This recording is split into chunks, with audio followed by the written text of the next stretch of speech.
stuff. Right. And that brings us to a really powerful model, the logical levels of change, sometimes called the neurological levels. This comes from NLP, right? Robert Dilts. That's the one. It's a hierarchical model developed by Robert Dilts within neurolinguistic programming.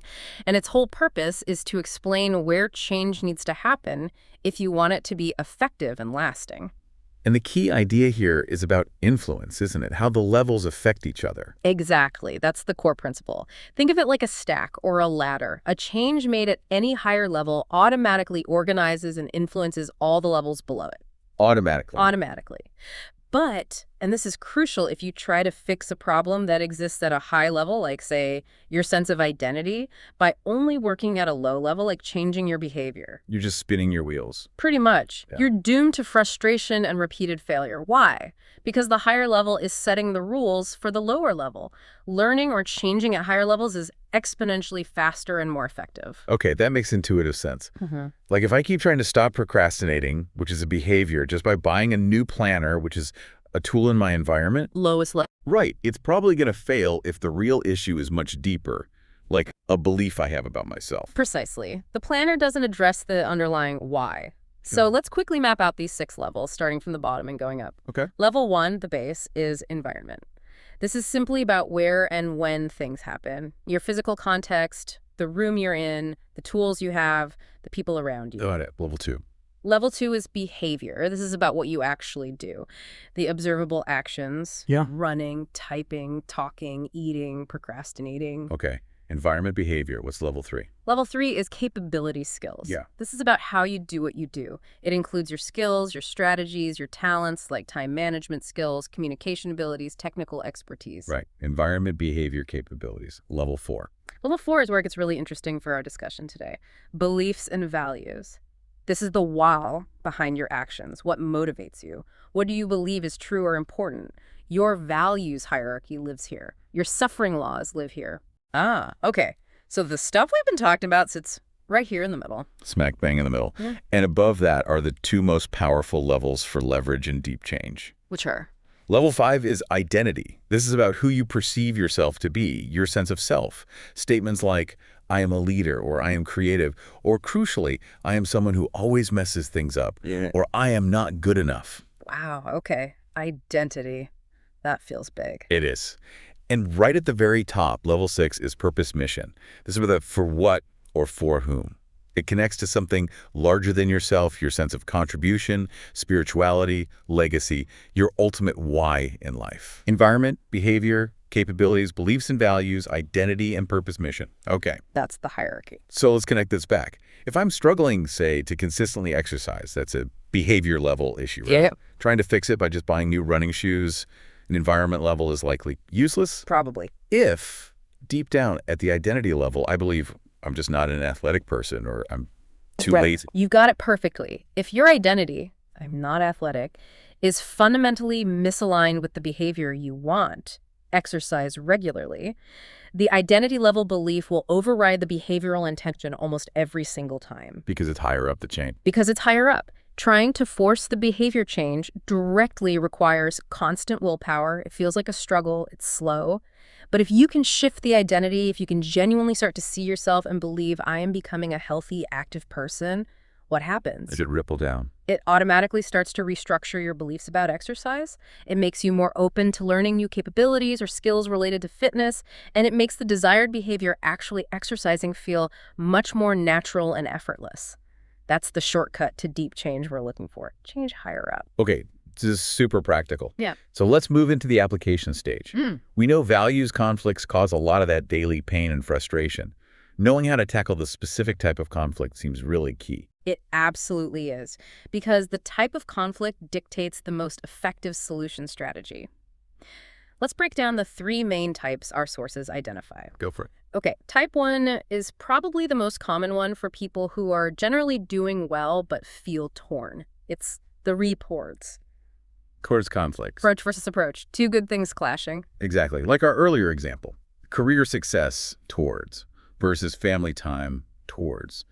Both are positive values you want to move towards. So what's the solution there? You can't just get rid of one. Rarely is eliminating one. The answer, no. The primary solution involves, first, revisiting that values hierarchy we talked about, getting really clear on which one takes priority in that specific context. Okay. And often, the deeper solution involves something called parts integration. You mentioned it earlier. Right. Can you quickly define what that involves? It sounds a bit technical. It's less technical than it sounds. Parts integration is basically a set of techniques, often used in NLP and therapy, designed to help two conflicting internal parts or desires find common ground. So instead of seeing career and family as enemies, You work to reframe them, to integrate them. Maybe you redefine career success in terms of how it enables better family experiences rather than seeing it as something that takes away from family.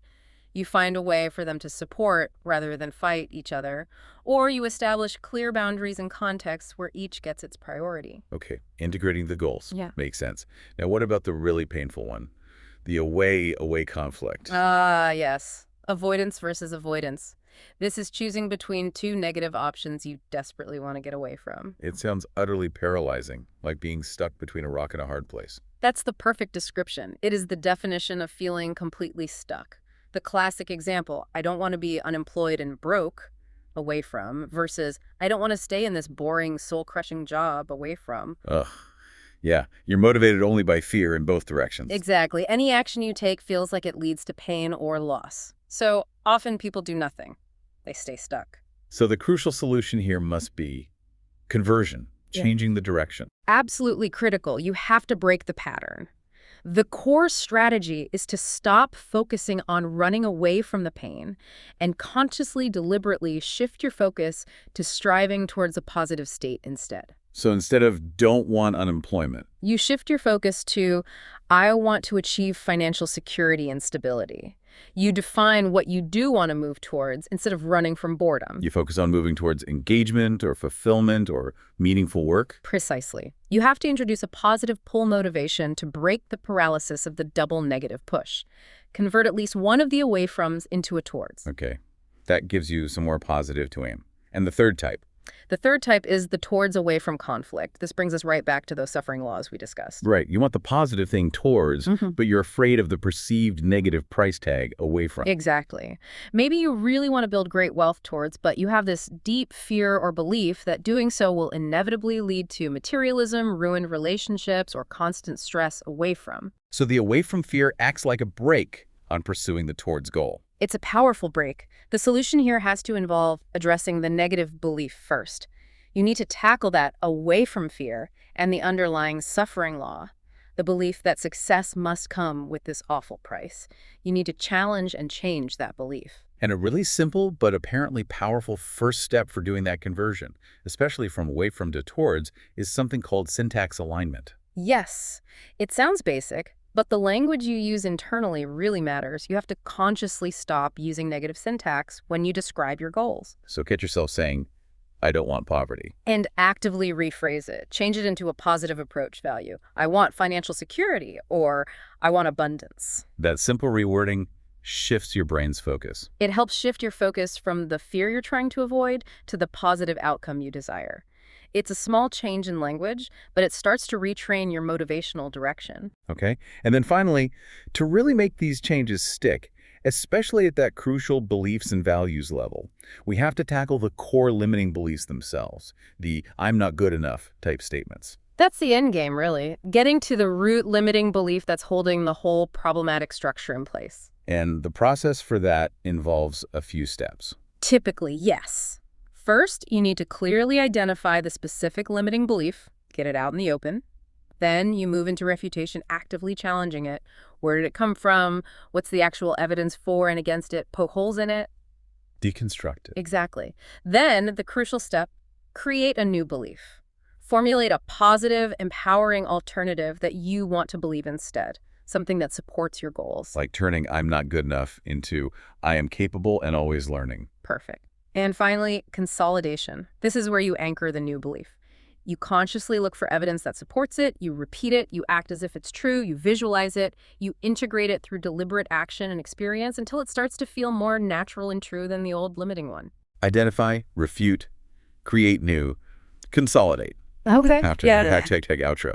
So bringing this all together, after this quite deep dive into our internal structure, what does this really mean for you, the listener, right now? What's the big takeaway? I think the biggest takeaway is clarity and agency.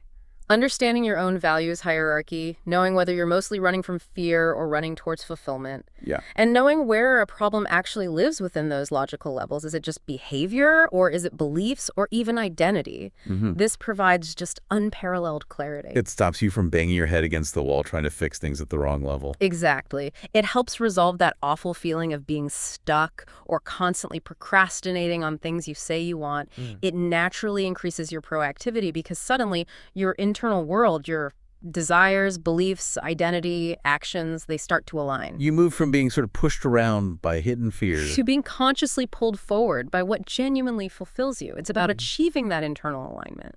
So fundamentally, this knowledge gives you the tools, the understanding, to consciously design your own internal motivation. You're not just stuck with the programming you inherited or accumulated. That's the empowering message. You get to choose what pulls you forward. You can architect your own motivation. Which leads us to a final thought to leave you with.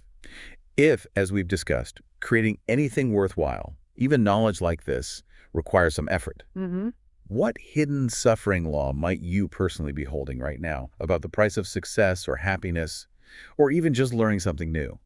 What do you believe you must pay or sacrifice to get what you want? And take it a step further. What deeper fear or belief might that law be protecting you from confronting? If you didn't have to pay that price, what would that mean? Examine your internal rules. Challenge them. Because maybe, just maybe, the path to true, unburdened satisfaction is